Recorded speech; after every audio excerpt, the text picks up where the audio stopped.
दोस्तों आइए बात करते हैं आज के मुख्य समाचार में देश भर की तमाम बड़ी खबरों पर एक नजर। उत्तर प्रदेश में कांवड़ यात्रा को और भव्य बनाने के लिए 9 और 10 अगस्त को हेलीकॉप्टर से कांवड़ियों पर पुष्प वर्षा की जाएगी। यात्रा को देखते हुए रेलवे ने दीनदयाल उपाध्याय रेल मंडल में विशेष वार रूम बनाया है तथा प्रमुख स्टेशनों पर अतिरिक्त निगरानी और सीसीटीवी व्यवस्था की गई है। हिमाचल प्रदेश के सभी सरकारी स्कूलों में अब सुबह की प्रार्थना सभा के दौरान 15 मिनट पीटी और शारीरिक व्यायाम अनिवार्य होगा। शिक्षा विभाग का कहना है कि इससे विद्यार्थियों की फिटनेस, अनुशासन और एकाग्रता बेहतर होगी।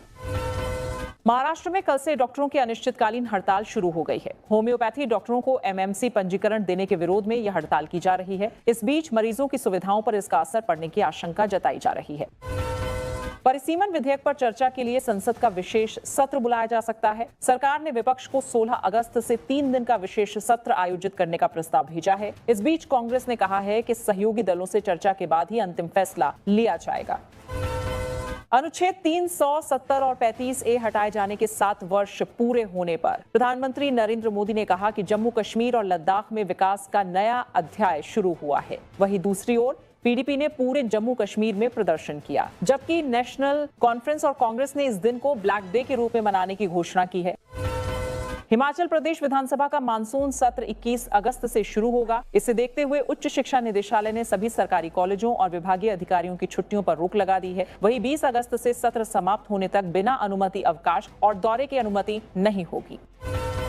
एफसीआरए विवाद को लेकर विश्व हिंदू परिषद के नेता विनोद बंसल ने अमेरिकी सांसद की टिप्पणी का जवाब दिया। उन्होंने कहा कि विदेशी फंड के दुरुपयोग और अवैध गतिविधियों पर रोक लगाना जरूरी है तथा बिना तथ्यों के अफवाह फैलाना उचित नहीं है। उन्होंने कहा कि भारत के कानूनों का सम्मान किया जाना चाहिए। संसद में जारी गतिरोध खत्म करने की कोशिशों के बीच केंद्रीय मंत्री किरेन रिजिजू ने राहुल गांधी से मुलाकात की और करीब 50 मिनट चली बैठक के बाद रिजिजू ने लोकसभा अध्यक्ष और गृह मंत्री अमित शाह से भी बातचीत की। वहीं दोनों सदनों में हंगामे के कारण कार्यवाही बार बार बाधित रही।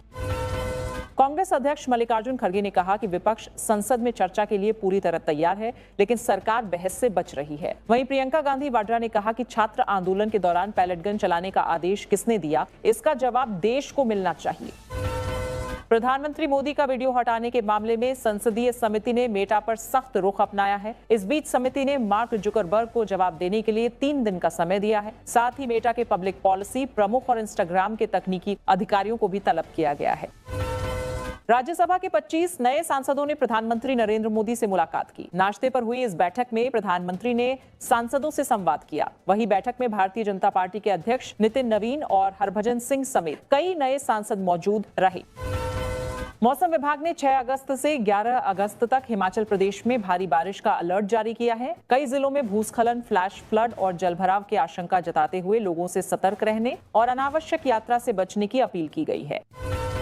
बिहार भाजपा ने बांकीपुर विधानसभा उपचुनाव में हार के बाद समीक्षा बैठक की। बैठक में प्रदेश अध्यक्ष संजय सरावगी, मुख्यमंत्री सम्राट चौधरी समेत कई वरिष्ठ नेताओं ने चुनाव परिणामों पर मंथन किया और भविष्य की रणनीति पर चर्चा की। वहीं पार्टी संगठनात्मक मजबूती और चुनावी कमियों की समीक्षा में जुटी है।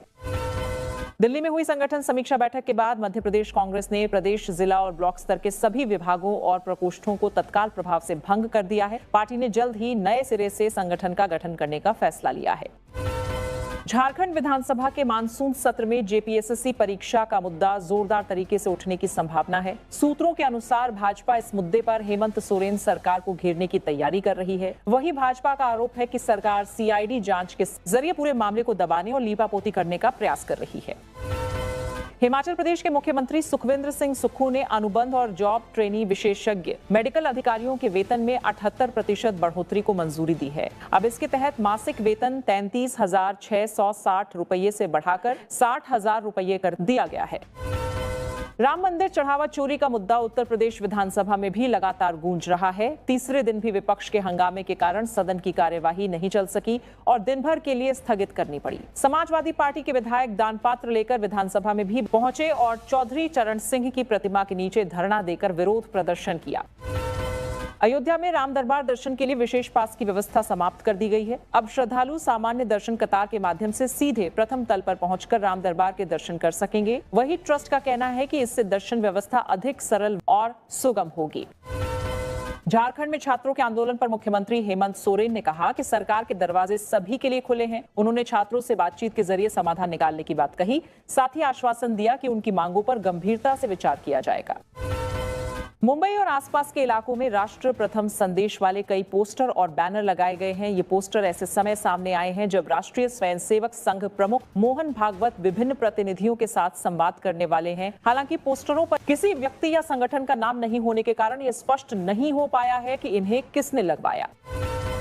राम मंदिर चढ़ावा चोरी के मुद्दे पर समाजवादी पार्टी लगातार सरकार को घेर रही है। संसद परिसर में सपा सांसद दान पात्र लेकर प्रदर्शन कर रहे हैं, जिसमें अब तक 14,320 रुपए और चांदी के 2 सिक्के जमा होने का दावा किया गया। विपक्ष इस मुद्दे को संसद के साथ साथ जनता के बीच भी प्रमुखता से उठा रहा है। विधानसभा में हंगामे पर मुख्यमंत्री योगी आदित्यनाथ ने समाजवादी पार्टी पर तीखा हमला बोला। उन्होंने कहा कि सरकार हर मुद्दे पर चर्चा के लिए तैयार थी, लेकिन विपक्ष ने सदन नहीं चलने दिया। मुख्यमंत्री ने सपा को गरीब, किसान, महिला, युवा विरोधी बताते हुए आरोप लगाया कि विपक्ष विकास कार्यों पर चर्चा से जानबूझकर बच रहा है। वर्ष 2027 के विधानसभा चुनाव से पहले समाजवादी पार्टी ने ब्राह्मण मतदाताओं को साधने की कोशिश तेज कर दी है। इस बीच लखनऊ में जनेश्वर मिश्र की जयंती पर आयोजित ब्राह्मण सम्मेलन में अखिलेश यादव ने कहा कि ब्राह्मण भी पीढ़िए परिवार का हिस्सा हैं। विधानसभा अध्यक्ष सतीश महाना के बयान पर सांसद असदुद्दीन ओवैसी ने कड़ी प्रतिक्रिया दी है। ओवैसी ने सोशल मीडिया पर सवाल उठाया कि क्या चढ़ावा चोरी का मुद्दा उठाने के लिए रसीद दिखाना जरूरी है। उन्होंने कहा कि यदि यही तर्क है तो फिर अन्य धार्मिक संस्थाओं और वक्फ से जुड़े मामलों में भी यही नियम लागू होना चाहिए। महाराष्ट्र में उप मुख्यमंत्री सुनेत्रा पवार को लेकर की गई विवादित टिप्पणी पर सियासत गर्मा गई है। नागपुर में राष्ट्रवादी कांग्रेस पार्टी के कार्यकर्ताओं ने प्रदर्शन किया और कई लोगों को पुलिस ने हिरासत में लिया। वहीं पार्टी प्रवक्ता ने विवादित बयान देने वाले नेता का विरोध करने वालों के लिए नकद इनाम की घोषणा कर नया विवाद खड़ा कर दिया। पंजाब में पूर्व मुख्यमंत्री चरणजीत सिंह चन्नी ने अवैध खनन के मुद्दे पर मान सरकार के खिलाफ मोर्चा खोल दिया। चन्नी ने सतलुज नदी किनारे कथित अवैध खनन स्थलों का दौरा किया और सोशल मीडिया पर उसका सीधा प्रसारण भी किया। उन्होंने आरोप लगाया कि प्रदेश में कई स्थानों पर सरकारी संरक्षण में बड़े पैमाने पर अवैध रेत खनन कराया जा रहा है। रांची में प्रदर्शन कर रहे छात्रों से सोनम वांगचुक ने बातचीत की। उनके आग्रह पर छात्र नेता देवेंद्र महतो ने पानी पीकर अपना अनशन तोड़ा। हालांकि छात्रों ने स्पष्ट किया कि भूख हड़ताल और आंदोलन आगे भी जारी रहेगा। सीजेपी ने भी आंदोलन को समर्थन देते हुए अभिजीत दीपक के रांची पहुंचने का ऐलान किया है। पंजाब में पेपर लीक के विरोध में चंडीगढ़ में एनएसयूआई कार्यकर्ताओं ने प्रदर्शन किया। इस बीच प्रदर्शनकारियों को रोकने के लिए पुलिस ने वाटर कैनन का इस्तेमाल किया। वहीं छात्रों ने निष्पक्ष जांच और दोषियों पर सख्त कार्रवाई की मांग दोहराई। केंद्रीय मंत्री जेपी नड्डा ने असम के बाढ़ प्रभावित क्षेत्रों का दौरा कर हालात का जायजा लिया। उन्होंने मुख्यमंत्री हेमंत बिस्वा शर्मा के साथ राहत और बचाव कार्यों की समीक्षा की तथा अधिकारियों से विस्तृत जानकारी ली। वहीं राज्य में बाढ़ और लगातार बारिश के कारण अब तक 89 लोगों की मौत हो चुकी है और कई इलाके अब भी जलमग्न। केरल में भारी बारिश और बाढ़ से हालात बेहद गंभीर बने हुए हैं। 8 जिलों में बाढ़ का व्यापक असर देखा जा रहा है, जबकि अब तक 25 लोगों की मौत और कई लोगों के लापता होने की खबर है।